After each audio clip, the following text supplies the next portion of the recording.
शापित हवेली एक भूले हुए जंगल के बीचों बीच ऊंचे पेड़ों और घने कोहरे में छिपी हुई ब्लैकवुड मैनर नाम की एक हवेली थी।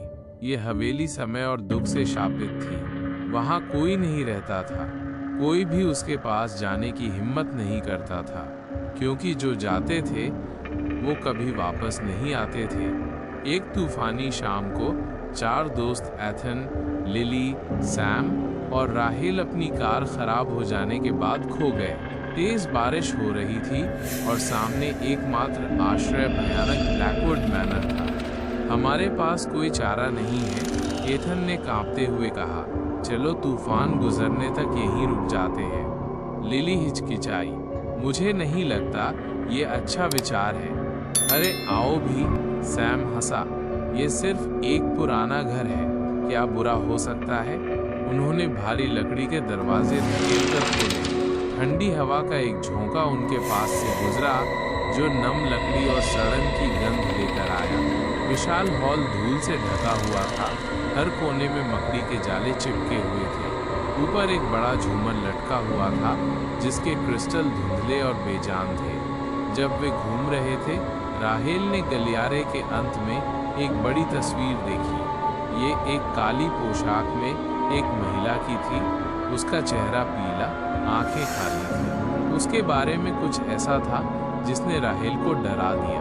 फिर आंखें हिली। राहेल हांफते हुए पीछे हट गई। कुछ नहीं, शायद ये मेरी कल्पना थी, लेकिन अंदर ही अंदर वो जानती थी कि ऐसा नहीं था। जब वे और अंदर गए, पुरानी दादा घड़ी में आधी रात बजी। आवाज घर में गूंज उठी।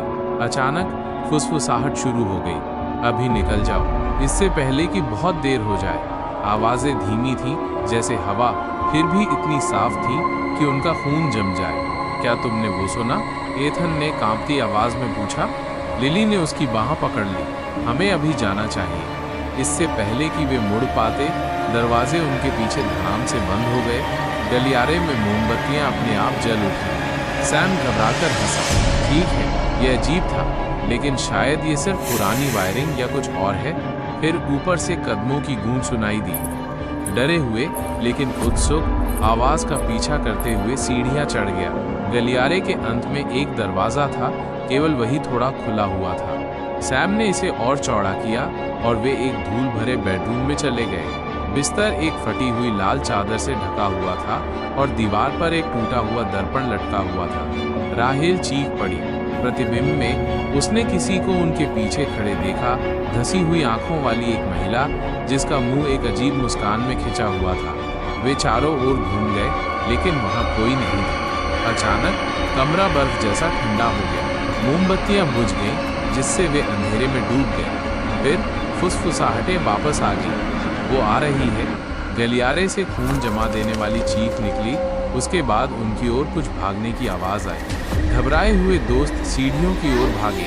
राहेल, जो सबसे पीछे थी, ने अपनी टखने पर ठंडी उंगलियों को जकड़ते हुए महसूस किया।